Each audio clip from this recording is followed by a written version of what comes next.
Hey guys, Jeremy here with Simple Life. Welcome to another edition of Tool Time Tuesday. So I literally just got back from town and I picked up this tool. Now, this actually isn't for me, it's for my wife. She has an Etsy shop and she makes these signs. And what we've been doing until now is we buy the boards and then we cut them to size. And we've been using a random orbital sander and just sanding them like crazy, getting a nice finish so that she can paint them. And without a really nice smooth finish, it's hard for her to paint them. Like the paint just kind of runs everywhere. And we've been spending a lot of time sanding. Previously, I had a DeWalt 12-inch, those tabletop thickness planers, and I was really happy with it. It worked really good. I probably bought it about 7 years ago. I bought it for a renovation project where we had to make some custom moldings and casings for the windows. And after not using it for like 2 or 3 years, I got rid of it. And so I've been without a thickness planer for about 4 or 5 years, I would say. And it's always been in the back of my mind, say, you know what, I should get one of those. The one thing I'm hoping I can use this for, and I'd actually tried my old one for this, was for flattening out knife scales. I've got a lot of big blocks of wood. You can kind of see them up on the shelf there. I've got some really nice black walnut, maple. I've got tons more out in the sea can. Just really beautiful handle material that I can use. And what I do right now is I cut it with my portable bandsaw, I cut the slabs to the approximate size, and then I put them in my milling machine to flatten them out and try and get everything nice and square. That's obviously a slow process. I mean, it works, but if I could just run it through a thickness planer, that would be much, much quicker. So the thickness planer that I decided to go with is a rigid. And I'll tell you the main reason I went with a rigid is actually just because of the price. I didn't want to spend a whole lot of money because I don't know for sure if it's going to work properly the way we want it to for her signs. And so if it does, it will literally save us, like this week alone will probably save us 10 hours and okay, it quickly pays for itself. But I wanted one that it had some decent reviews, and it, you know, every time you look at reviews online, it's kind of hard to say. When I've bought products and used them, typically I'm very satisfied with them, but when I go look at reviews that other people have left, they have a lot of problems that I just have never experienced. So those online reviews, like on the websites for the big box stores, I don't know exactly how to take them. I just thought, you know what, the best way to find out is to try it for myself. Now, full disclosure, I mean, I have no affiliation with Rigid whatsoever. I bought this out of my own money, but let's just open this thing up and see first of all what it looks like, and then we'll give it some test cuts. The first thing we're going to cut it on is just pine board, so really, really soft. And then I've also got some handle material, and I've got some that I've actually trimmed down, but I haven't flattened it yet. So I want to see how nice of a finish I can get and how square, flat, and even it will make it. And I'm really hoping that this is going to do well because it would save me an incredible amount of time as opposed to my milling machine. So wait, I need this. Let's open this sucker up. I'll bring it a little bit more into frame here. The other thing that was kind of interesting to me with these rigid ones, that they're really pushing their warranty. And apparently if I register this, go online, register it, it says here, free parts, free service for life. Apparently this thing comes with a lifetime warranty. Now I don't know what that looks like. I haven't really looked into other people's experience trying to actually apply for warranty service or parts, but I don't know. If they're offering that, I mean, unless they're really good, well, everybody's really good. Every major corporation's really good at fine print, right? So it's hard to say for sure. I paid, I think it was $3.89 Canadian for this, which is probably around, just guessing, about 300 US. Of course, it comes out with the styrofoam bottom. Okay, here it is. Right now is this rush, this Etsy rush, Christmas rush. My wife is so busy making these signs. And in the summer times, like the rest of the year, it's not as busy. But right now, you know, if this thing works well and if it leaves a nice surface finish, this tool is literally going to pay for itself. It'll save enough time that it'll be worth buying this week alone. So that's what I'm hoping is going to be the case. They don't give you an element for that, do they? Okay. Tighten this thing on. Now, I know you're supposed to always read the instruction manuals. Always a good idea, but I never ever do. So it's got this carriage lock to help prevent snipe. One thing I've heard, and it's kind of funny, people say that this switch breaks off all the time. And the one they had on display at Home Depot, indeed, this switch was broken. So that alone might make it worth the lifetime parts and service. Having said that,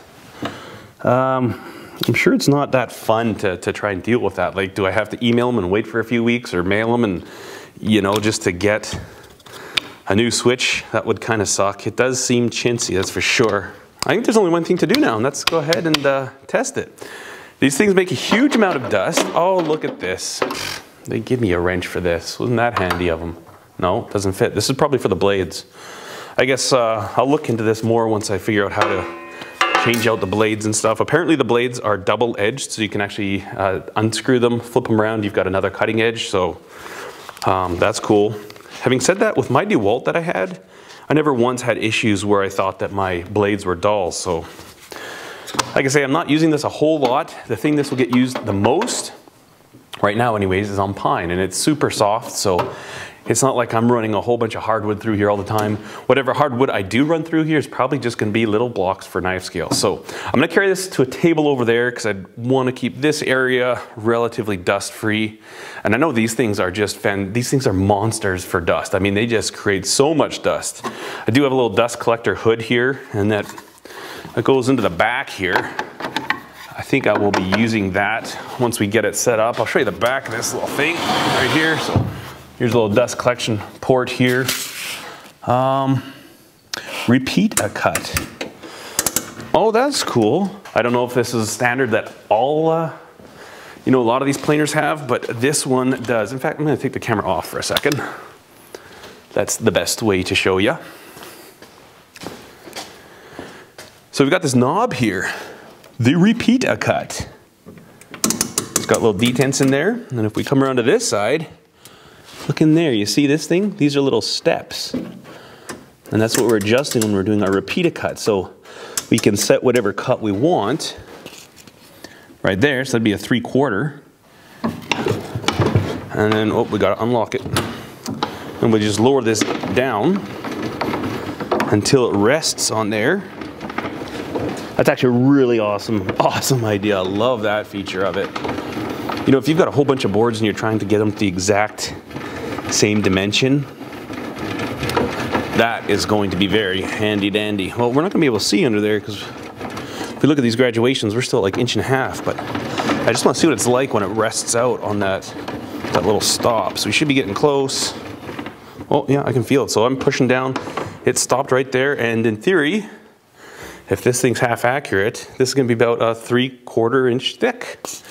And you can go, you see your graduations, you can go from 1 3/4, 1 3/4 all the way to 1/8. So this is going to be very handy. I wish they had 3/8 there, because that's a nice one for scales. That was a bummer, man. 3/8 would have been awesome. I guess they didn't make this for the knife maker though. Oh well. I think that's kind of cool. And then again, you got to remember to lock your carriage, and it just kind of tightens everything up, makes it nice and rigid so that you don't get that snipe. We're going to take this thing, I'm going to set it up over on this wonderful little plastic flimsy work table. The lighting over here is not that great, that's for sure, but we'll bring a little video light over. Okay, that's cool. This is cool. This is cool. I like it. I really, really hope it leaves a nice finish on the wood that we bought it to work. All right, so I've got a little test piece here. This was a piece that was stained incorrectly, and is also really warped. It has a, you can see the warp in it there. Use it as a little mini bow. But I'm gonna run this thing through just to kind of see what finish we get on it. This was stained, and really it wasn't usable because it was too honky-tonky warpage. I've also got my little GoPro here, so I can run this around, get some close shots for you. Now, one thing I know about these is that they're super, super loud. So I've got my hearing protection, eye protection. But let's just fire this thing up and see what happens. Okay, so you see we've got this indie cut. So this tells you how, it's got a little ball right here. It tells you roughly the thickness of your cut, which is really handy. I mean, I guess that would prevent you from taking a crazy cut right off the bat. So we're hardly shaving like about a 1/16 of an inch off there. But let's drop this down a little bit. We'll do an, oh, I got this silly carriage lock on. Let's go down a little more. Let's go with 1/16 of an inch cut. Let's try that.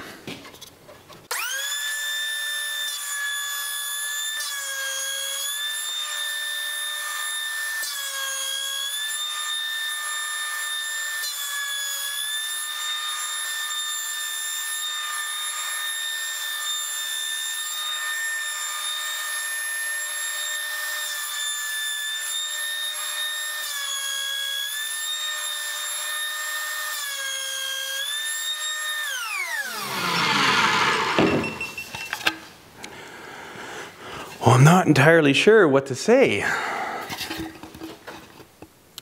See that finish there? That is not very good.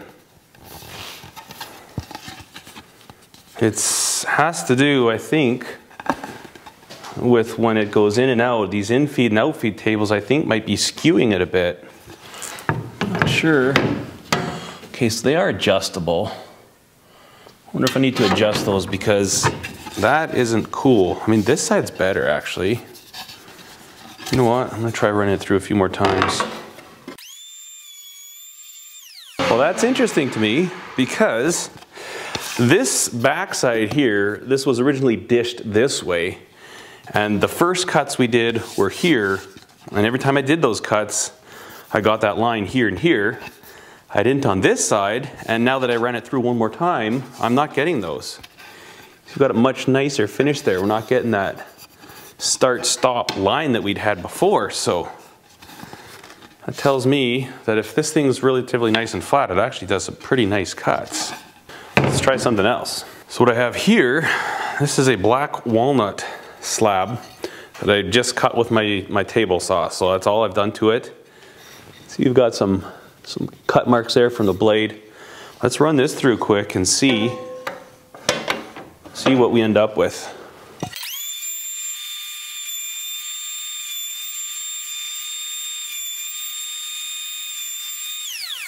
Well, anyways, for what I would like this thing to do, totally happy with that. I don't know if you can really see it that well. There's the grain, there's a little, no, that's actually the grain of the wood. This thing is totally flat, super smooth. Let's see what else we have. All right, so here is some really problematic wood. This is kauri. It's that stuff that's like from New Zealand. And this is the stuff that's been like underwater and they harvest it. But you look how cattywampus that piece is. I mean, that's terrible. And you know, these are entirely unusable as they are. I'm gonna try taking these thin and see what happens.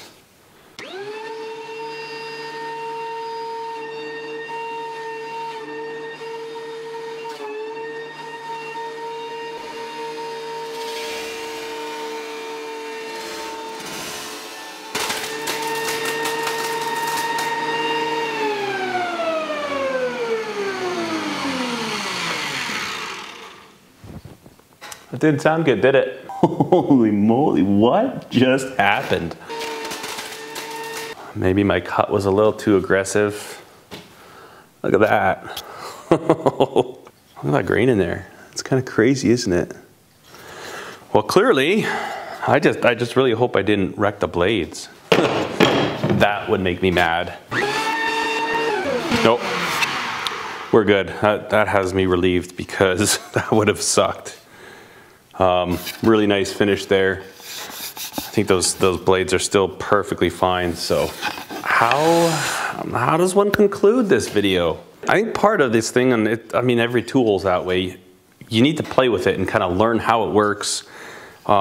Maybe read the manual might be helpful. I think this is a viable option. I think I can get this to work well for a lot of the scale material that I want to use, especially the more stable stuff. Like I've got some really nice silky oak, maple, curly maple. I mean, that stuff's fairly strong. It's not delicate and brittle like this stuff is. And then maybe I just went too heavy on that cut. I'm not really overly interested to put this in there again and try another one, because that was bad. That terrified me. And I'm kind of glad I had it on camera. I mean, definitely want to pay attention to stuff like that. And there's a learning curve. And in that learning curve with new tools is often where the most danger lies. So I'm gonna keep plugging away on this thing.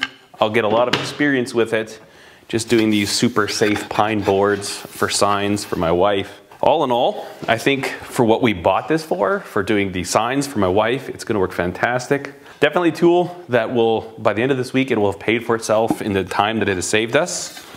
And then hopefully I can kind of finagle it and make it work for doing some knife scales. Anyways, guys, I hope you enjoyed this video. Thank you so much for watching. Cheers.